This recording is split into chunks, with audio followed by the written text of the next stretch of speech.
तो last episode के and पे हमने देखा था कि योंग म्योंग मीटिंग हॉल में बैठा था जहां पर एल्डर्स उसके आसपास बैठे होते हैं, लेकिन कोई भी एल्डर जहां पर उसके सामने बात नहीं कर पा रहा था। वो सभी लोग इस बात से काफी ज्यादा गुस्सा होते हैं कि ये उनका नया लीडर बन गया है, लेकिन उनमें से सिर्फ एक एल्डर होता है जहां पर उसके सामने बात करता है। एल्डर ओ उसका नाम होता है। तो एल्डर ओ से कहता है कि लड़के, तुम्हारी कल्टिवेशन लेवल जो है वो तो ठीक है, यानी कि तुम सेक्टर लीडर बनने के लायक तो हो, लेकिन तुम्हारा एक्सपीरियंस जो है वो काफी ज्यादा कम है, यानी कि फैमिली चलाने के लायक अभी तुम नहीं हुए। तो क्यों ना यहाँ पर मैं खुद को यहाँ पर तुम्हारी जगह के ऊपर रीजन बना लूं। रीजन मतलब यह है कि तुम्हारी जगह के ऊपर जब तक तुम यहाँ पर समझदार नहीं हो जाते तब तक मैं फैमिली के डिसीजन लिया करूं। हमारा योंग म्योंग उसकी बात सुनने के बाद सोच रहा होता है कि यहाँ पर किसी एल्डर ने बात करने की हिम्मत नहीं की, लेकिन एल्डर ओ ने हिम्मत की है। तुम्हारा योंग म्योंग उसे कहता है कि एल्डर ओ, आपकी बात के ऊपर गौर किया जा सकता है। हाँ, ये बात ठीक है कि मेरे पास इतना एक्सपीरियंस नहीं है कि मैं फैमिली को चला सकूं, लेकिन अफसोस के फिलहाल के लिए हम लोग इस बारे में नहीं सोचेंगे। मैं आपकी सुझाव के ऊपर जरूर अमल करूंगा, यानी कि अभी नहीं लेकिन बाद में सोचेंगे कि यहाँ पर मेरी जगह के ऊपर रीजन कौन बनेगा। बात सुनने के बाद एल्डर ओ जो होते हैं वो खामोश हो जाते हैं कि इस लड़के ने यहाँ पर इतनी आसानी से उसे खामोश करवा दिया। योंग म्योंग कहता है कि अगर तुम लोगों को यहाँ पर और ज्यादा डिस्कशन नहीं करनी तो मुझे लगता है कि हमें यहाँ पर पावर्स और अथॉरिटीज को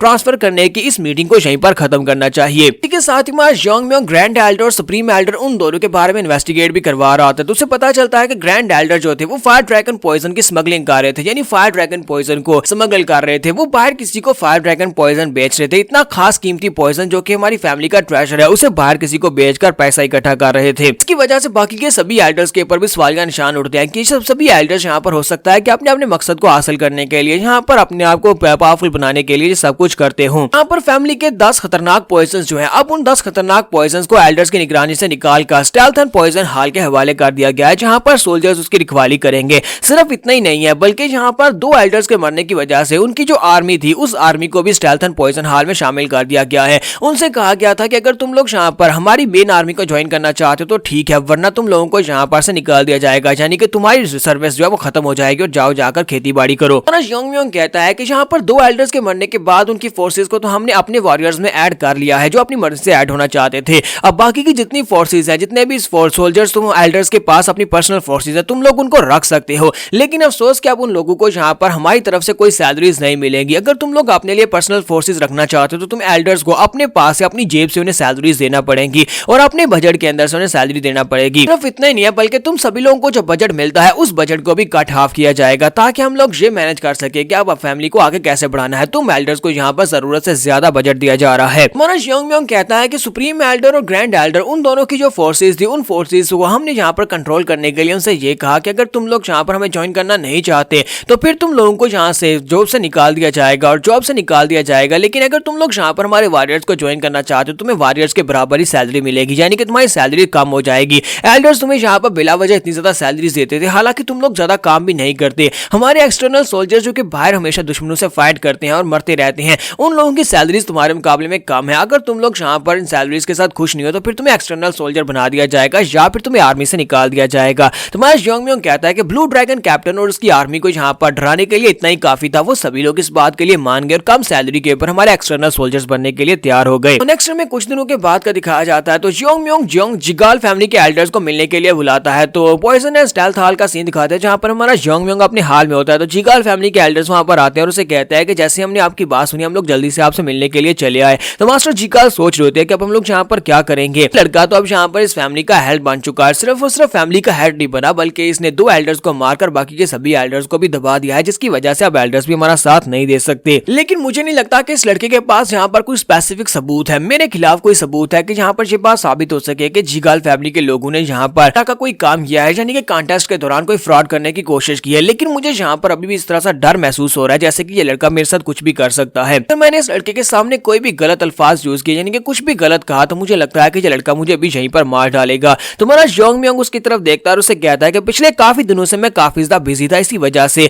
मैं यहाँ पर तुम लोगों से बात करना तो भूल गया था। तुम्हारा योंग म्योंग उनसे कहता है कि मैं यहाँ पर तुम लोगों से कुछ करवाना चाहता हूँ, मुझे तुमसे कुछ कहना है। तुम्हारे योंग म्योंग ने वहां पर सेक्टर लीडर के कपड़े पहने होते हैं, वो बिल्कुल एक चेंज पर्सन लग रहा होता है। ये देखने के बाद वो कहते हैं ये क्या ये वाकई में वही नंबर 28 है, इसे देखकर तो अंदाजा ही नहीं होता कि ये वही है। योंग म्योंग कहता है कि मास्टर जिगाल आप यहाँ पर मुझे देखकर इतने हैरान क्यों हो रहे हैं, लगता है कि आप मेरी ड्रेसिंग को देखकर हैरान हो रहे हैं। मेरे साथियों ने कहा कि मुझे इस तरह के कपड़े पहनने चाहिए क्योंकि अब मैं फैमिली का हेड बन चुका हूँ। उन लोगों ने जबरदस्ती मुझे ये कपड़े पहनवा दिए और मुझे ये कपड़े पहनने पड़े। मास्टर जिगाल वहाँ पर सोच रहे होते हैं कि हालांकि ये लड़का यहाँ पर ऑफिशियली फैमिली हेड बना भी नहीं है, लेकिन इसके बावजूद जरा इसको देखो तो सही, इसने यहाँ पर कपड़े पहने हुए हैं, इससे साफ पता चलता है कि यही फैमिली का हेड है। तो मास्टर जीगाल हमारे यंग म्योंग से कहते हैं कि सर मुझे आप बताएं कि आप मुझसे क्या चाहते हैं, आप हमारी जीगाल फैमिली से क्या करवाना चाहते हैं। तुम्हारा यंग म्योंग कहता है कि मैंने सुना है तुम्हारी जीगाल फैमिली की रिमार्केबल फॉर्मेशन के बारे में, तुम लोगों ने 7 लॉक फॉर्मेशन डोम फॉर्मेशन जो बनाई थी वो बहुत सा स्पेशल फॉर्मेशन थी। मैं चाहता हूं कि तुम लोग उस 7 डोम लॉक फॉर्मेशन को यहाँ पर हमारी जो